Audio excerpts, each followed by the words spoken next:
සිම්පලෙක්ස් method අපි ළමයි කලින් වීඩියෝ එකේදී කියලා දුන්නා මෙන්න මේ වගේ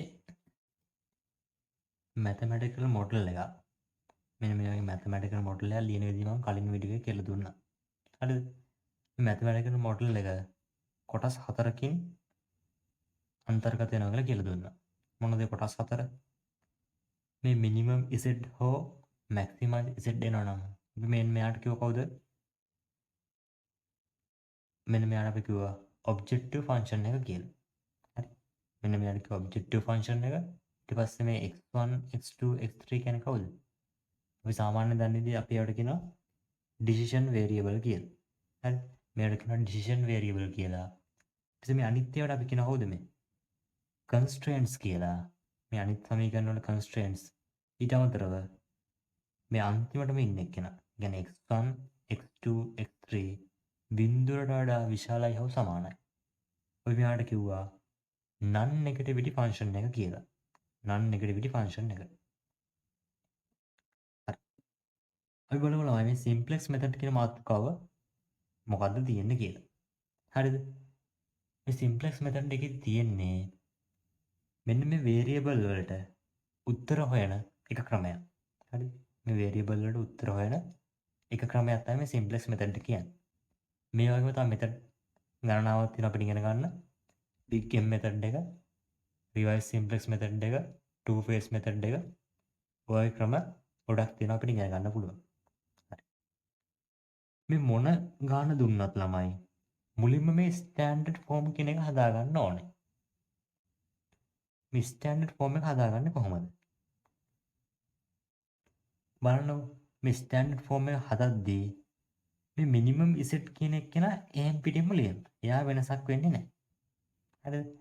මේ ස්ටෑන්ඩ් ෆෝම් එකේදී කරන්නේ අපි මෙන්න මේ ඉන්ඉක්වලිටි තියෙනවනේ. ඒ කියන්නේ අසමානතාව. මේ අසමානතාව නැති කරන එක තමයි ස්ටෑන්ඩඩ් ෆෝම් එකේදී කරන්නේ. අසමානතාව නැති කරන එක. හරි. මේ අසමානතාව නැති කරන්න නම් අපිට කරන්න පුළුවන් මොකද්ද? එක්ක මේ පැත්තට මොකක් හරි අගයක් එකතු කරන්න පුළුවන්. එක්ක මේ පැත්තේ අගයක් අඩු කරන්න පුළුවන්.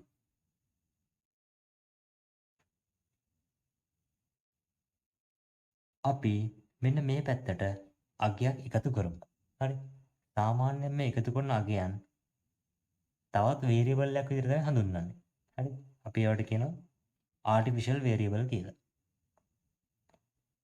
මෙන්න මේ පැත්තට මම S1 කියලා වේරියබල් එකක් එකතු කරනවා.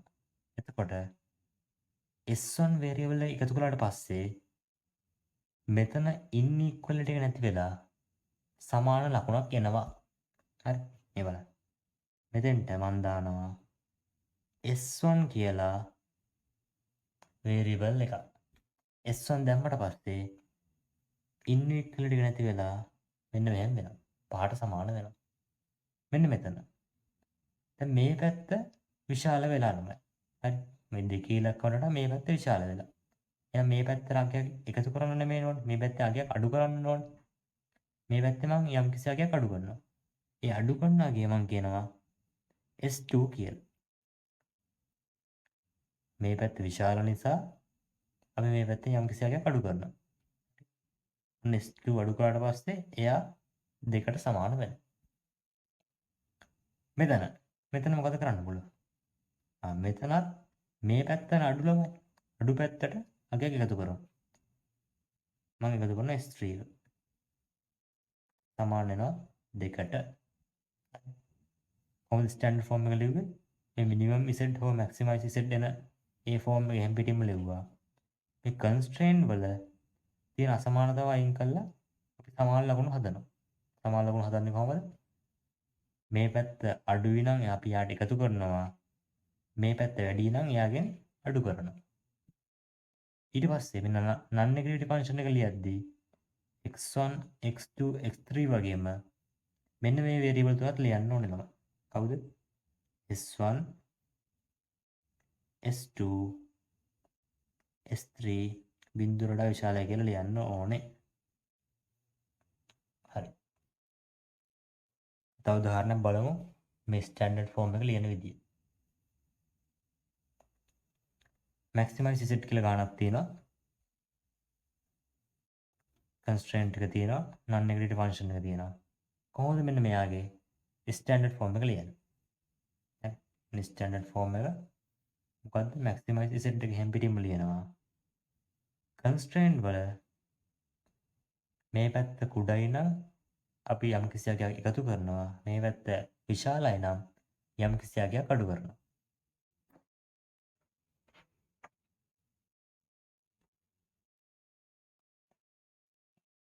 හරි. දැන් මේ පැත්තට මම එකතු කරන්න පුළුවන් ධන S1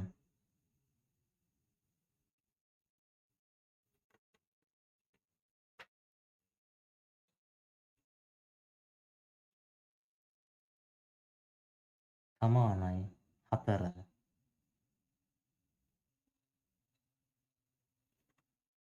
මේ පැත්ත විශාල නිසා අඩු කරන්න පුළුවන් S2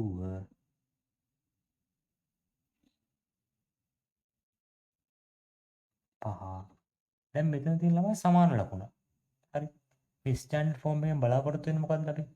ඉන්ඉක්වලිටි එක නැති වෙලා ඊක්වලිටි එකක් එන එකනේ. අසමානතාව නැති වෙලා සමානතාවයක් එන එක. එහෙනම් මෙතන සමාන ලකුණු තියෙනවා නම් මෙතන එකතු කරන්නත් අඩු කරන්නත් ඕනේ අපි හැමෝම ලියනවා යාව. ඊට පස්සේ non negative function එක මේ එන S1 S2 ටිකත් මෙතෙන්ටම ලියනවා. S1 S2 බිඳුර වඩා විශාලයි. හරි. දැන් මේ S1 S2 variable වලට ළමයි කියන වචන වර්ගයක් තියෙනවා. හරිද? මේ වචන දැනගන්න අවශ්‍යතාවයක් නැහැ. ඒ වුණාට මේකේ නම් දෙකක් තියෙනවා. හරිද? මේ එකතු කරන variable එකට අපි කියනවා slack variable එකක් කියලා. මේ එකතු කරන මම මේ උදාහරණයට අදාළව කියන්නම්. මේ එකතු කරන variable එකට අපි s එකතු කරනවා නම් අපි යට කියනවා slack variable එකක් කියලා. අඩු කරන variable එකක් තියෙනවා නම් s අඩු කරනවා නම් අපි යට කියනවා surplus variable එකක් කියලා. හරි. මේ නම් දෙක දැන ගැනීමට අවශ්‍යතාවයක් නැහැ. හරි. දැන් බලමු මේ simplex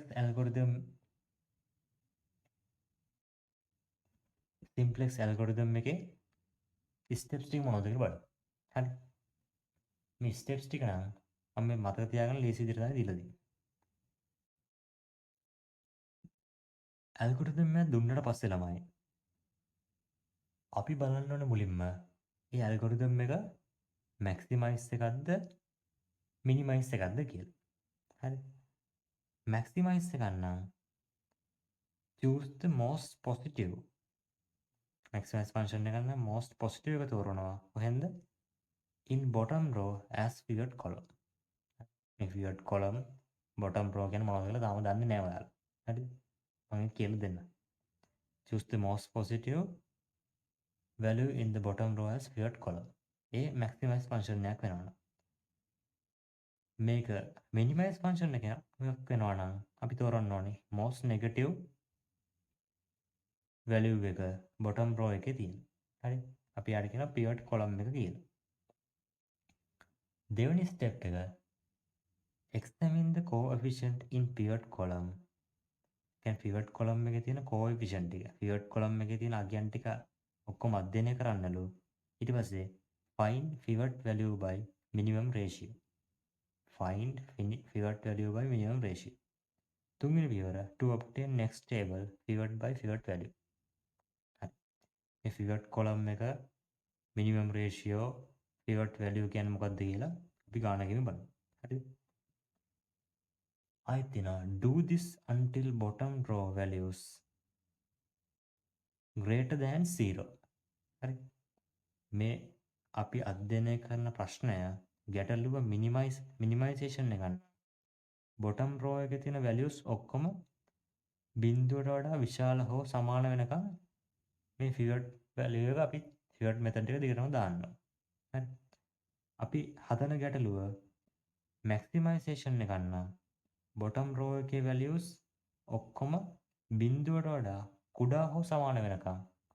ඒ කියන්නේ බිඳුවට වඩා කුඩා හෝ සමාන කියන්නේ එක්ක නෙගටිව් වගයන් හෝ බිඳුව වගයන් එනවනම් ඒ වගයන් එනකම් අපි මෙන්න මේ ගැටලුව දිගටම pivot කර කර යන්න ඕනේ. හරි. මේ ස්පෙෂල් නෝට් කියලා කතාවක් තියෙනවා බලන්න. හරිද? මේ pivot value එක හොයන විදිහක් තමයි කියලා දෙන්නවා. හරිද? minimum bi බෙදීම aij. මේ bi බෙදීම aij කියන්නේ මොකද්ද? හරිද? මේක මම කියලා දෙන්නම් කවුද කියලා. මේ bi කියන්නේ ළමයි. අපි අර කලින් එකේ කියලා දුන්නා. මේ ස්ටෑන්ඩඩ් ෆෝම් එක ලිව්වට පස්සේ මේ සමාන ලකුණේ අනිත් පැත්තට ලා කියන්න ටික තියෙනවා. මේ ඉලක්කම් වලට තමයි අපි කියන්නේ bi values කියලා. මෙන්න මේ ඉලක්කම් එන්නේ ළමයි. මෙන්න මේ ඉලක්කම මේ ඉලක්කම මේ ඉලක්කම මේවට තමයි අපි කියන්නේ bi values කියලා. හරි. මෙන්න මෙයාට තමයි bi values කියන්නේ. මේක හැටියට 4යි 5යි 2යි. තමයි bi values කියලා කියන්නේ. හරි. aij කියන්නේ මොකක්ද? දැන් මේ pivot value එක හොයද්දී minimum bi බෙදීම aij එකට තමයි ගන්නවා. bi කියන්නේ කවුද කියලා තමයි කිව්වා. aij කියන්නේ මොකද්ද? හරි අපි ඒකත් බලමු. බලන්න. If all coefficient in pivot column less than or equal 0, that problem has unbounded solution.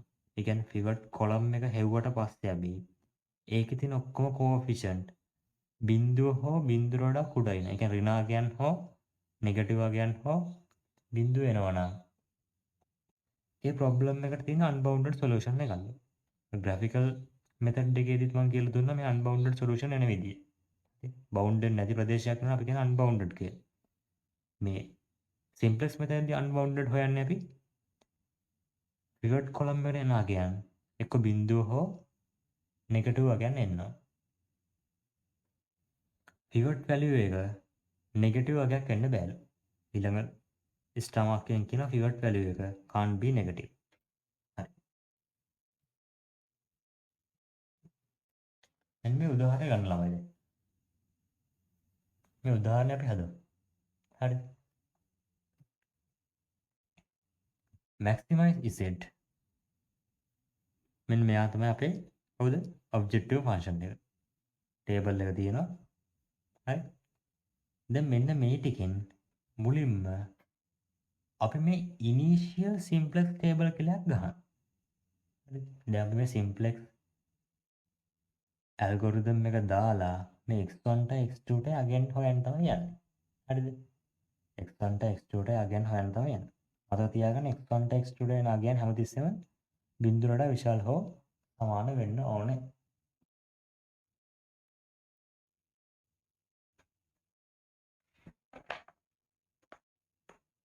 හරි. දැන් බලමු මෙන්න මේ අගයන් ටිකෙන් අපි කොහොමද මෙන්න මේ ටේබල් එක පුරවගන්නේ. හරි.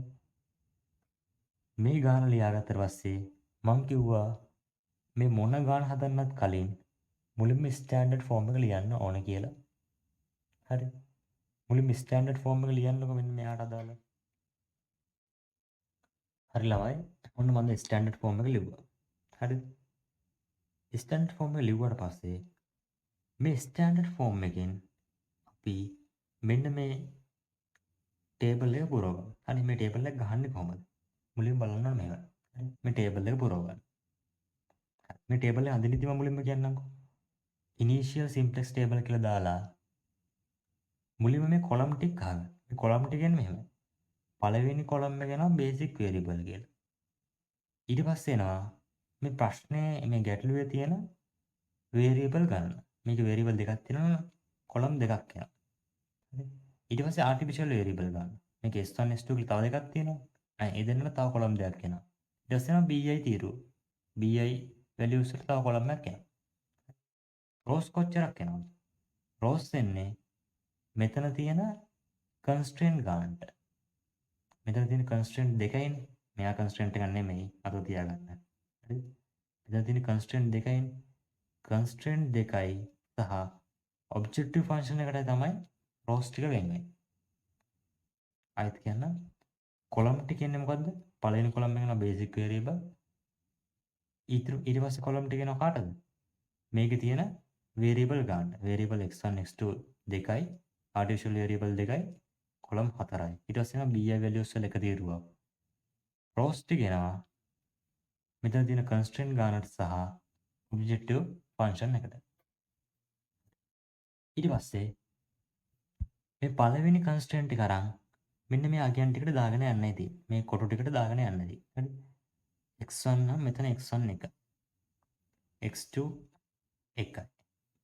s1 මේ කන්ස්ටන්ට් එක s1 තියෙන නිසා මෙතන s1 එක දානවා. හරි. මේ මෙතන මේ ඉක්වේෂන් එකට දාලා කෝඑෆිෂන්ට් එක තමයි දාන්න ඕනේ. මේ ඉක්වේෂන් එකට දාලා මේ වේරියබල් එක ඉස්සරහ තියෙන සංගුණක තමයි දාන්න.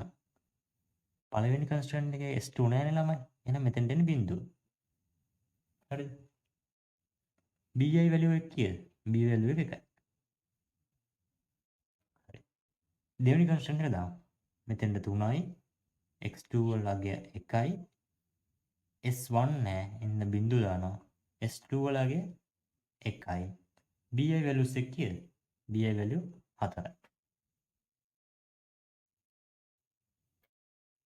ඊට පස්සේ මෙන්න මෙතන රිනේසෙට් කියලා දාලා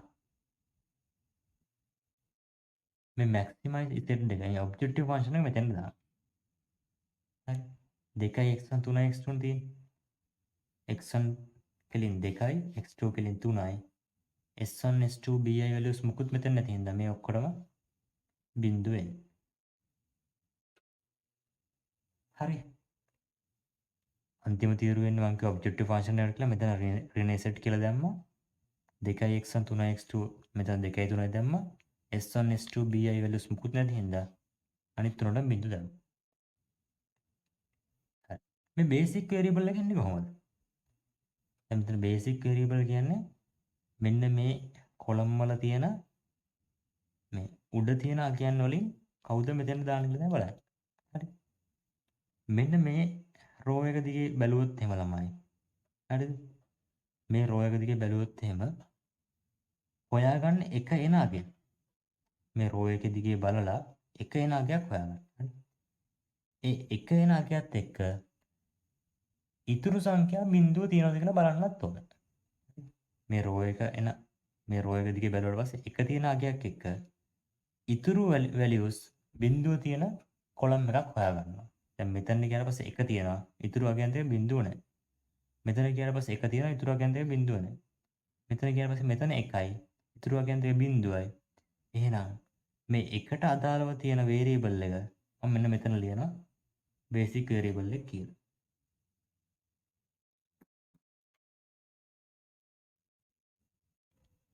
හරිද?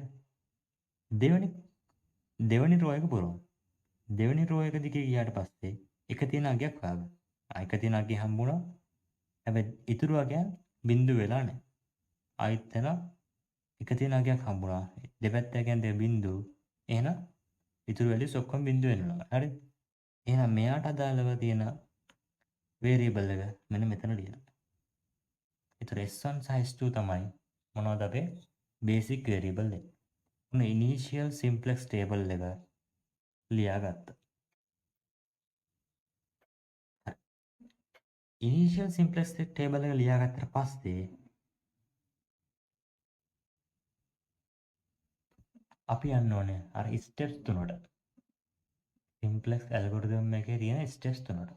මොකද්ද පළවෙනි ස්ටෙප් එක? මැක්සිමයිසේෂන් ප්‍රොබ්ලම් එකද මිනිමයිසේෂන් ප්‍රොබ්ලම් එකද කියලා බලන්න. මේක ඇවිල්ලා මැක්සිමයිසේෂන් ප්‍රොබ්ලම් එක. එහෙනම් මැක්සිමයිසේෂන් ප්‍රොබ්ලම් එක ගන්න බොටම් රෝ එකේ තියෙන මේ තියෙන බොටම් රෝ එකේ තියෙන most positive එක නා ගන්නලු. most positive column එක pivot column එක කියලා ගන්න. maximization problem එක ගන්න bottom row එකේ තියෙන most positive එක කෙනා මෙන්න මෙයා තමයි most positive තුනනේ තියෙන්නේ. එහෙනම් මෙයාට අපි ගන්නවා මෙන්න මේ column එක pivot column කියලා. මේ pivot column තමයි PC කියලා ලකුණු කරන්නේ. pivot column. ඊට පස්සේ මොකද්ද දෙවෙනි කතාව? දෙවෙනි පියවර මොකද්ද තියෙන්නේ? දෙවෙනි පියවරේ තියෙනවා මෙයාට මේ pivot column එකේ තියෙන coefficient එක examine කරලා pivot value එක හොයාගන්න. මොන pivot column එක බලන්න මේ pivot column එකේ තියෙන අගයන් ඔක්කොම බිඳුවද බිඳුවට වඩා කුඩායිද කියලා. බිඳුව හෝ බිඳුවට වඩා කුඩායි නම් මොකද වෙන්නේ? බිඳුව හෝ බිඳුවට වඩා කුඩායි නම් problem has unbounded solution. එතනින් යට ගන්න හදන්න බෑ. එලින්ම unbounded solution කියලා ලියුවා. දැන් මෙතන තියෙන උත්තරේ හැටියට pivot column එක බලද්දී අපිට මේ එකාගයක්වත් මයිනස් හෝ බිඳුවට වඩා කුඩායි කියලා පේන්නේ නැහැ. ඒ කියන්නේ ඍණ අවස්ථාවක් හෝ බිඳුව අවස්ථාවක් කියලා පේන්නේ නැහැ මේක. එකාගයක්වත්. හරි. මේ pivot column එකේ තියෙන ඔක්කොම අගයන් ටික බිඳුව හෝ බිඳුවට වඩා කුඩා වුණොත් තමයි අපි කියන්නේ unbounded solution එකක් තියෙනවා කියන්නේ. දැන් මේ අගයන් ටික අරන් අපි අර minimum ratio කියන ක්‍රමය දාලා මෙන්න මෙතන pivot value එක හොයන්න ඕනේ. හරි. මෙන්න මෙයා තමයි minimum ratio එක කියන්නේ. pivot value එක හොයන්න මෙන්න මෙයාගේ. minimum of bi බෙදීම aij. මෙන්න මේ aij කියන එක දැන් කියලා දෙන්න. හරි. bi කියන්නේ bi values කියලා දුන්නා. aij කියන්නේ ළමයි මෙන්න මෙතන මේ pivot column එකට අදාළ වෙන අගයන් ටික. හරි.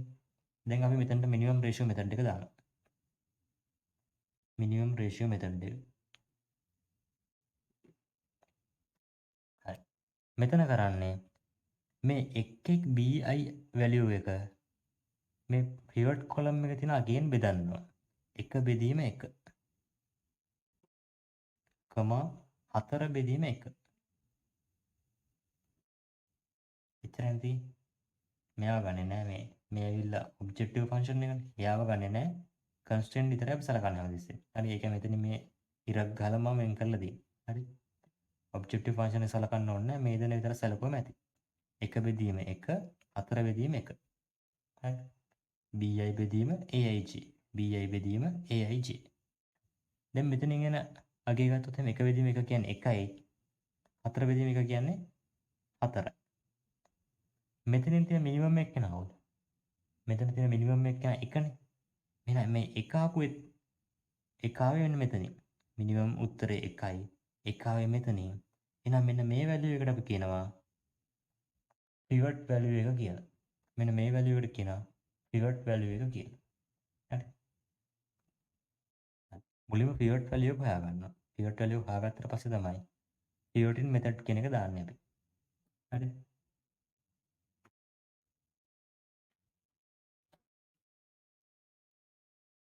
ඊට පස්සේ අපි ගහගන්නවා table 1 එක. table 1 එකේදී වෙන්නේ මේ ටිකම එහෙම් පිටින්ම ලියනවා.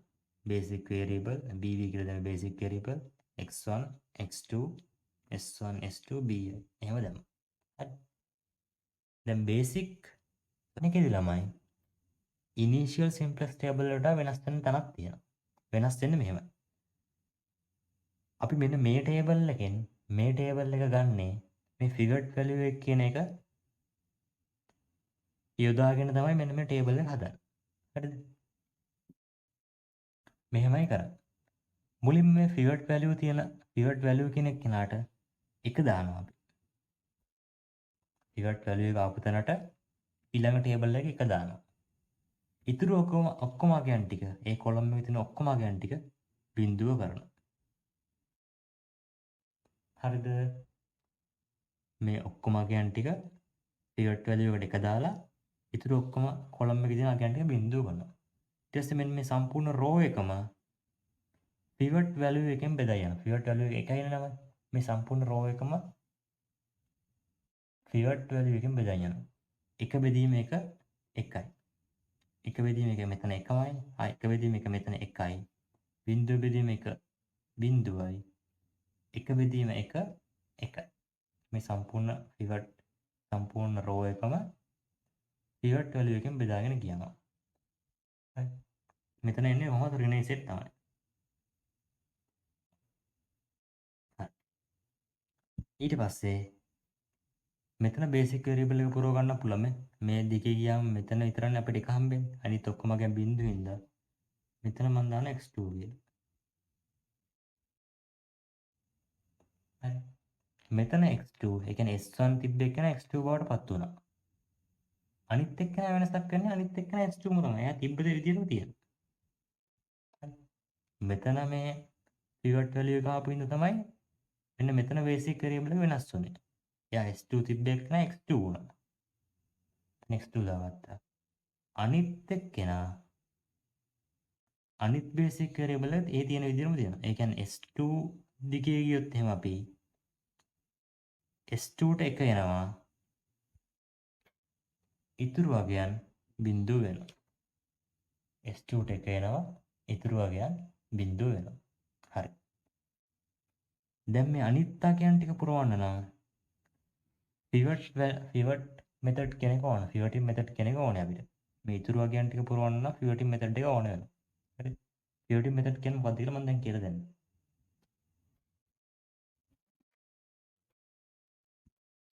හිතන්න මෙන්න මේ ටේබල් එකේ හරිද මේ h කියන්නේ pivoting method එක කියලා. sorry pivoting value එක කියලා. හරි. මේ h කියන්නේ pivoting value එක කියලා හිතන්න. pivot value එක. අපි දැන් කලින් ටේබල් එකේදී 1 කියලා ගත්තේ pivot value එක. කලින් ටේබල් එකේදී මේ 1 කියලා ගත්ත pivot value එක. අන්න ඒ වගේ මෙන්න මේ ටේබල් එකේ හිතන්න මේ ටේබල් එකේ h කියලා හිතන්න pivoting value එක. හරි. මෙයා pivoting value එක නිසා මොකද්ද අපි කළේ? මෙයාට එක දාලා මේ කොලම් එකේ තිබ්බ ඉතුරු ඔක්කොම අගයන් ටික බිඳුව කළා. හරි. දැන් මේ තියෙන්නේ මෙහෙම එකක් වань. හරිද? මේ තියෙන initial simplex table එක මේ තියෙන table 1 එක වගේ. initial simplex table එකයි table 1 එකයි වගේ හිතන්න. හරිද? මෙයා pivoting value එක නම් මෙයාව එක කළා. ඉතුරු ඔක්කොම අගයන් ටික බිඳුව කළා. ඊට පස්සේ මේ row එකට මොකද්ද කළේ? මේ row එක සමස්ත row එකම pivot value එකෙන් මම බෙදුවා. හරි. pivot value එකෙන් බෙදන්න. g බෙදීම h i බෙදීම h. හරි. එක නම් වෙනස් කරන්න ඕනේ. එක h වලින් බෙදුවොත් එකම නෙන්නේ. හරි. g බෙදීම h h බෙදීම 1යි i බෙදීම h. හරි. මේ ඉතුරු values ටික පුරවන්නේ pivoting method එකේ. හරි. pivot method එක මෙහෙමයි. pivot method එක මෙන්න දැන් මෙතන කොටුව පුරවන්න නම් මෙයාට අදාළව කලින් ටේබල් එකේ කොටුවෙන් මෙහෙමයි.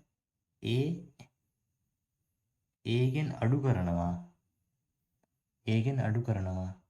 මේ a සහ pivot value එක ඇතුළත් වෙන විදියට මෙන්න මෙහෙම කොටුවක් හදාගන්න අපි. pivot value එකයි මේ අදාළ අපිට අවශ්‍ය කරන කොටුවයි සෙට් වෙන විදියට කොටු හතරක් හොයාගන්න ඕන. A B G H. හරි. එතන මෙතන value එක ගන්නේ A ගෙන් අඩු කරනවා. මේ කොටුවේ දෙපැත්තේ ඉන්න අගයන් දෙක ගුණ කරලා h වලින් බෙදලා. A ගෙන් අඩු කරන්න ඕන අපි B G වල ගුණිතය h වලින් බෙදලා. B G H. හරි. එතන මෙන්න මෙතන අගය ගන්න ඉතින් කියන්නේ බලන්න. මෙතන අගය ගන්න නම් මේ කොටුවට සාපේක්ෂව කලින් ටේබල් එකේ අගය තෝරගන්න ඕන. හරි. එයා ඇතුළත් වෙන විදියට එයා සහ pivot value එක ඇතුළත් වෙන විදියට කොටු හතරක් සිලෙක්ට් කරගන්න ඕන. හරි. D E G H. මෙහෙම කොටු හතරක් හදා ගන්න ඕන. ඊට පස්සේ මොකද කරන්නේ? මෙයාගෙන් අඩු කරනවා. දෙපැත්තේ නගයන් දෙක ගුණ කරලා pivot value එකෙන් බෙදලා. D ඍණ G E වල ගුණිතය බෙදනවා h වලින්. හරි. එහෙනම් කියන්න බලන්න ළමයි. මෙන්න මෙතන අගේ ගන්නේ කොහොමද?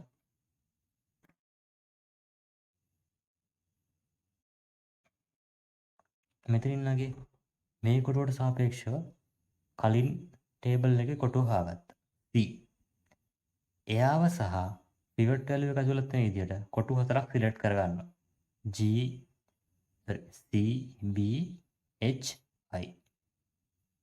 එහෙනම් මෙයාගෙන් අඩු කරන්න ඕනේ දෙපැත්තින් අගයන් දෙකේ ගුණිතය පිවට් වැලියු එකෙන් බෙදලා. මෙයාගෙන් අඩු කරන්න ඕනේ.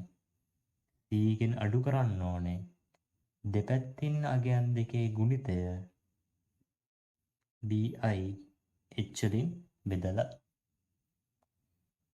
මෙතෙන්ට අගය ගන්නේ කොහොමද? f ගෙන් අඩු කරන්න ඕනේ. ei ගුණිතය h වලින් බෙදලා. හරි. ඔන්න දැන් ෆියට් මෙතඩ් එක මම කියලා දුන්නා. දැන් මේක විදිහට ළමයි අපි කලින් එකේ ටේබල් එක පුරවමු. හරි. දැන් මට කියන්න මෙතන අගය ගන්න කොහොමද? මෙන්න මෙතන අගය ගන්න නම් මෙයාට සාපේක්ෂව කලින් ටේබල් එකේ අගය හොයාගන්න ඕන. මෙයාට සාපේක්ෂව කලින් ටේබල් එකේ මේ ඉතින් 3. 3 සහ පිවට් වැලියු එක ඇතුළත් වෙන විදිහට කොටු 4ක් හොයාගන්න ඕන. 3 1 මේකයි මේක. හරි මේ කොටු 4 ගත්තා. හරි. දැන් කොහොමද මෙතන අගය හොයන්නේ අපි? මෙතන අගය ලියන්නේ අපි. මම මේක කරලා පෙන්නන්නම්. 3 ඍණ මෙතන අගය ගන්න කොහොමද? 3 ඍණ දෙපැත්ත අගයන් දෙකේ ගුණිතය පිවට් වැලියු එකෙන් බෙදලා. ස්ක්වයර් එක කියන්නේ එකමයි. 1 එකෙන් බෙදුවොත් එහෙම ස්ක්වයර් එක 1යි 1 එකෙන් බෙදුවොත් එකමයි. 3න් එකක් කියන ළමයි උත්තරේ 2යි. ඒතර මෙන්න මෙතන වැලියු එක එනවා 2යි කියලා. මෙතන අගය තෝරන්නේ කොහොමද? මෙතන අගය ගන්න නම් මේ අගයට සාපේක්ෂව කලින් ටේබල් එකේ අගය තෝර ගන්න ඕනේ. මෙන්න මෙයා. හරි. මෙයා සහ පිවට් වැලියු ඇතුළත් වෙන විදිහට කොටු 4ක් හොයා ගන්න. හරි. ඊට පස්සේ මෙයා ගන්නවා. මෙයාගෙන් අඩු කරන්න ඕනේ බිංදුව ඍණ දෙපැත්තේ අගයන් දෙකේ ගුණිතය බෙදීම පිවට් වැලියු එක. එක් වරක 1යි එක බෙදීම එක 1යි. බිංදුව ඍණ 1යි කියන ඍණ 1යි. මේ ඍණ අගයන් එන්න පුළුවන්. හරි. මෙතන වැලියු එක හොයන්නේ කොහොමද? කලින් වැලියු තේරුවා එයාවයි පිවට් වැලියු එක ඇතුළත් වෙන විදිහට කොටු 4ක් හොයාගන්න. 4යි 1යි මේ 1යි මේ 1යි. මේ දෙන්නයි මේ දෙන්නයි. මෙන්න මේ දෙන්නයි මේ දෙන්නයි ළමයි. හරි. ඊට පස්සේ කොහොමද ගන්නේ? 4 ඍණ දෙපැත්තින් අගයන් දෙකේ ගුණිතය බෙදීම ෆියට් වැලියු එක. එක් වරක 1යි බෙදීම 1යි. 4න් එකක් 3යි. එහෙනම් මෙතන අගය වෙන්නේ 3. හරි. දැන් මේ වගේම මේ සෙට් තීරුවත් පුරව ගන්න. මේ ඔබ්ජෙක්ටිව් ෆන්ක්ෂන් තීරුවත් පුරව ගන්න ඕන අපි. මෙතන අගය ගන්න ළමයි මෙන්න මෙයා ඉන්නවා. මෙතන අගය ගන්න මෙතන අගය සහ පිවට් වැලියු එක ඇතුළත් වෙන විදිහට කොටු 4ක් සිලෙක්ට් කරගත්තා. 2යි 1යි 1යි 3යි. ඊට පස්සේ අපි ලියනවා 2 ඍණ දෙපැත්තින් අගයන් දෙකේ ගුණිතය බෙදීම 1. බෙදීම ෆියට් වැලියු. 1 වරක් 3 3යි බෙදීම 1යි. 2 ඍණ 3 කියන ඍණ 1යි. ඔය වගේ මේ සම්පූර්ණ කොලම් එකම සම්පූර්ණ රෝ එකම පුරව ගන්න ඕනේ.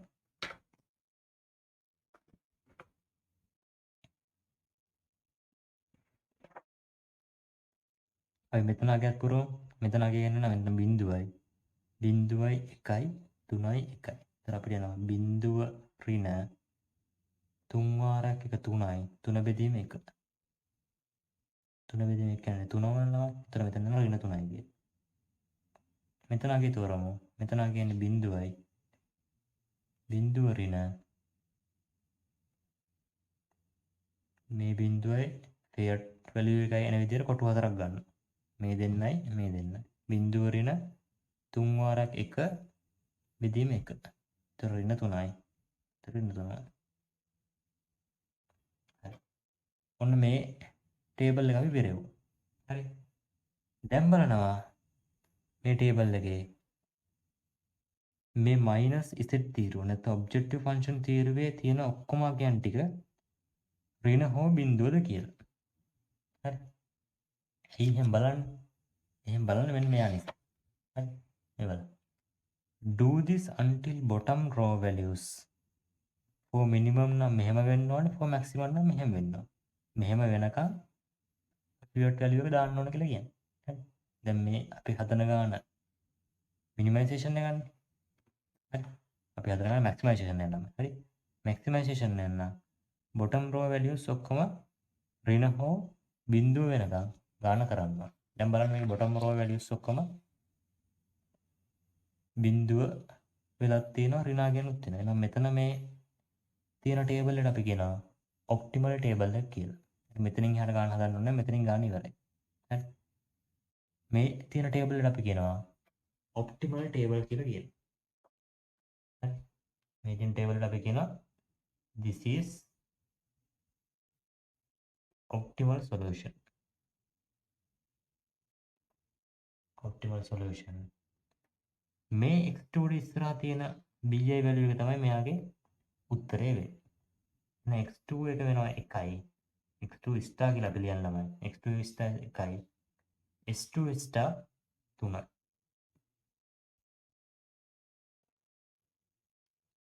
හරි. x2 star 1යි s2 star 3යි. එතන දැන් මෙතන x1 ගන්නේ නැහැ. දැන් අපි මේ ගාන හදන්නේ x1 ට x2 ට ගන්න හොයන්න. x2 ට ගිය විතරයි ආවේ. x1 නගය නම් කීයද? ආයෙන x1 නගය කෙලිම මෙතන නැහැ කියන්නේ. x1 නගය බිඳුව වෙල. මෙතනින් ආවේ x2 ට විතරයි උත්තරය ආවේ. x1 නැහැ කියන්නේ x1 නගය බිඳුව. මෙතනින් එනවා නම් අපිට ඔබ්ජෙක්ටිව් ෆන්ක්ෂන් එකක් ගැත් හොයන්න පුළුවන්. එන ඔබ්ජෙක්ටිව් ෆන්ක්ෂන් එක යගේ max z උත්තරේ එනවා කීයද? ඍණ z සමාන ඍණ 3යි. එහෙනම් z කියන්නේ ධන 3යි කියලා එනවා. ඍණ z සමාන ඍණ 3යි නේද? ඍණ z සමාන ඍණ 3යි. දෙපැත්තම ඍණ කැපිලා ගියාට පස්සේ ධන z සමානයි ධන 3යි කියලා එනවා. ඔබ්ජෙක්ටිව් ෆන්ක්ෂන් එකේ උත්තරේ මෙන්න මේ තියෙන්නේ.